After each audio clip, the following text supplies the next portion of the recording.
Bonjour à toutes et à tous et merci à l'équipe du Challenge Data de nous recevoir pour cette édition 2021. Je suis François Malabre, responsable de recherche chez Mero et je vais vous présenter notre challenge qui consistera, comme son titre l'indique, en la classification de catalogues musicaux à partir de données de sortie de réseaux de neurones. Donc avant de rentrer dans le vif du sujet, je voudrais contextualiser un peu ce challenge. Donc, Miwo est un service de gestion de catalogues musicaux qui s'adresse avant tout à des professionnels, diffuseurs, annonceurs, etc. Nous utilisons pour la gestion de ces catalogues un système d'étiquettes assez classique avec un thésaurus propre prenant plusieurs centaines de tags qui sont regroupés en catégories et organisés en classes. Donc, les classes sont par exemple instruments, genre, moods, etc. Les catégories correspondraient à des familles d'instruments et les tags à des étiquettes qui finalement annoteront les pistes audio. C'est donc une situation de classification multilevel où chaque piste peut être associée à un ou plusieurs tags de notre thésaurus. Cette classification peut être faite de manière manuelle ou alors de manière automatique. C'est le projet Maya de notre département de recherche et ce sera le sujet de ce challenge.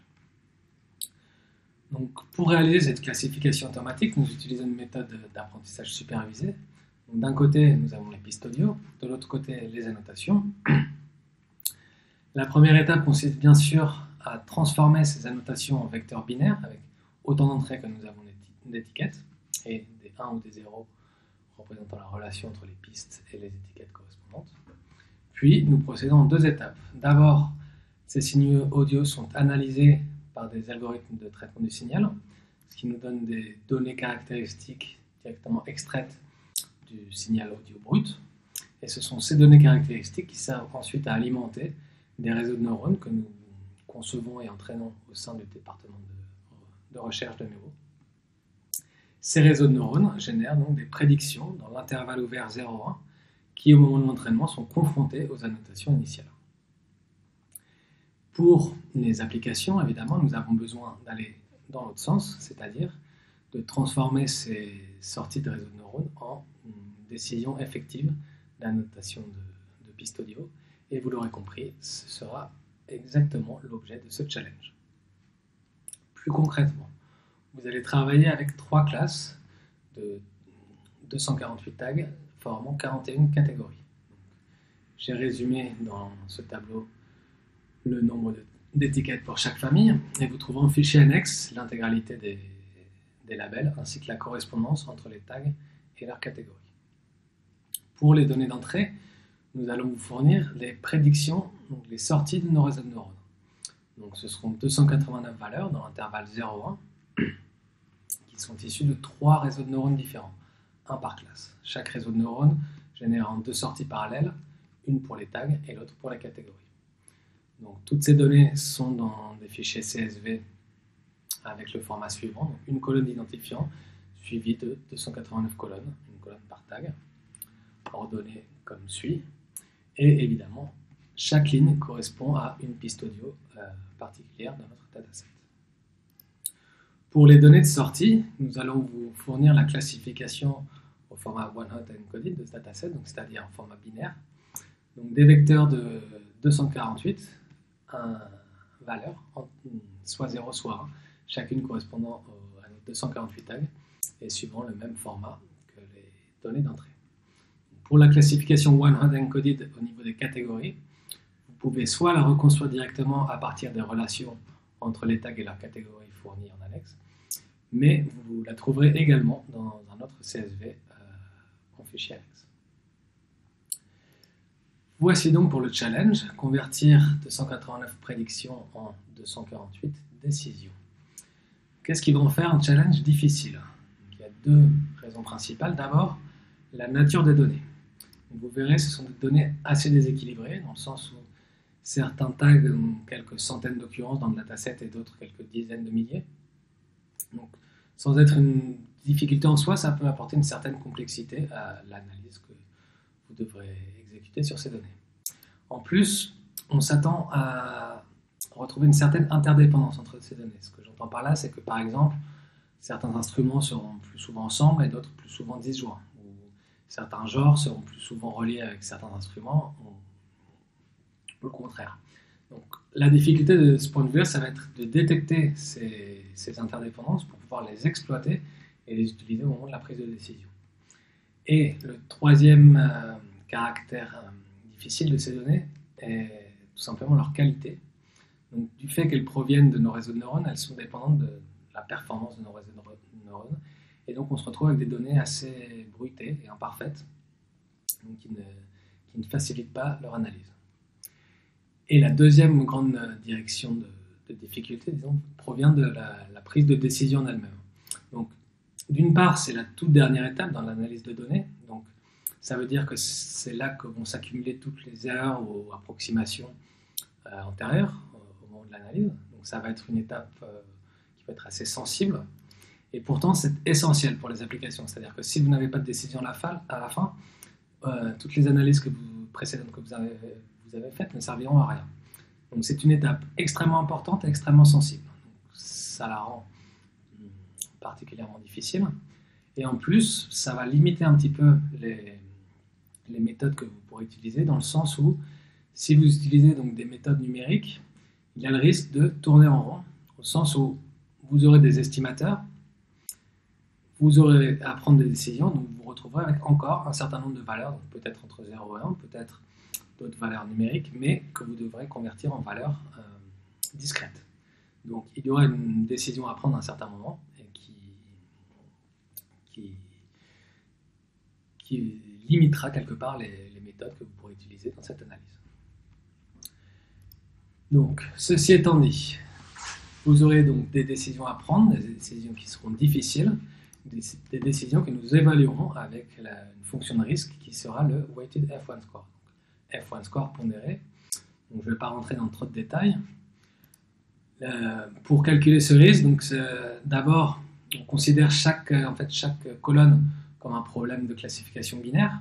Donc on peut former la matrice de confusion, donc avec les vrais négatifs, les vrais positifs et les erreurs sur la contre-diagonale. À partir de là, on peut calculer la précision et le rappel, qui sont des indicateurs de qualité de la classification, et leur moyenne harmonique, qui est le F1 score. Calculé directement à partir de la matrice de confusion, on obtient cette formule-là. Et le F1 score pondéré, simplement la moyenne pour chacune des colonnes de tous ces F1 scores, est pondéré par le support relatif du tag en question par rapport au dataset global. Si vous utilisez Python, c'est simplement l'option weighted de la fonction F1 score présente dans scikit-learn. Et dans tous les cas, le challenge se chargera de calculer les scores quand vous soumettrez vos propositions. Et donc, avec ces données et cette fonction de risque, nous vous fournissons aussi un benchmark, donc calculé sur notre training set de 110 000, un peu plus de 110 000 pistes, et notre test set un peu plus de 47 000 pistes. Donc, le benchmark que nous vous proposons est une méthode purement verticale, où nous sélectionnons les prédictions en les comparant à un seuil. Donc un seuil qui est décidé pour chaque colonne. Donc pour chaque tag J, chaque colonne J, nous choisissons un seuil que l'on détermine pour maximiser justement le F1 score de la colonne en question.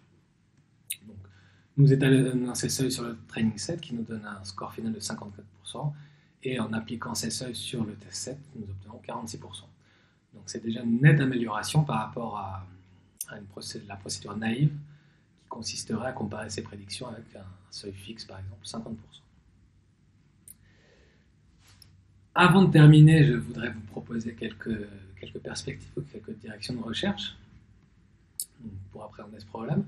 Une première direction possible, ce serait de prendre des décisions horizontales. Donc, le benchmark que nous vous proposons est purement vertical, on choisit un seuil par colonne, et ce que j'entends par horizontal, ce serait qu'on pourrait prendre des décisions en comparant la prédiction pour un tag relativement aux prédictions des autres tags pour la même piste. Donc, par exemple, vous pourrez imaginer prendre des décisions d'abord sur les catégories, puis ensuite prendre des décisions sur les tags au sein des catégories qu'on aurait sélectionnées auparavant, ou de manière plus générale, prendre des décisions séquentielles en déterminant un degré de confiance de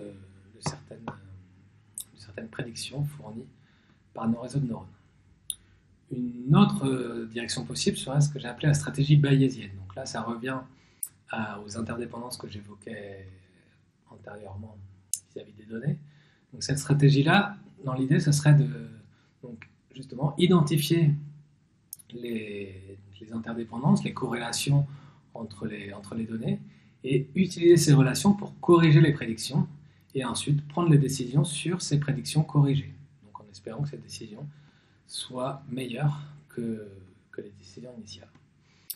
Et une troisième direction possible, ce serait ce que j'ai appelé donc, des méthodes géométriques, donc consisterait par exemple à considérer nos espaces de prédiction comme des nuages de points simplement, et à partir de là utiliser des méthodes classiques, donc par exemple des machines à support vectoriel, des méthodes de plus proches voisins, et peut-être pas forcément directement sur les 289 coordonnées, mais en utilisant un certain pré-processing, donc soit avec des projections directes, soit avec une analyse par composante principale, soit avec des méthodes de clustering, soit avec d'autres méthodes géométriques que vous préférez. Et enfin, pour terminer, je voudrais parler donc, du deep learning adapté à ce challenge. Et justement, on retombe dans l'écueil des méthodes numériques que j'évoquais antérieurement.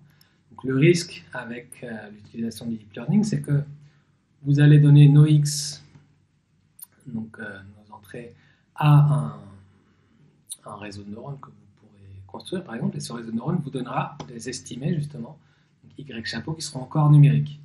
Et donc, au moment de prendre les décisions, vous devrez transformer ces estimés numériques en Y chapeau en décision Y tilde.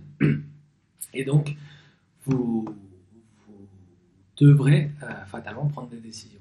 Donc, ça ne veut pas dire que le deep learning est une mauvaise solution, mais ça ne sera pas une solution en soi. Il faudra un moment convertir, si vous utilisez ça, il faudra un moment convertir des valeurs numériques en décisions effectives.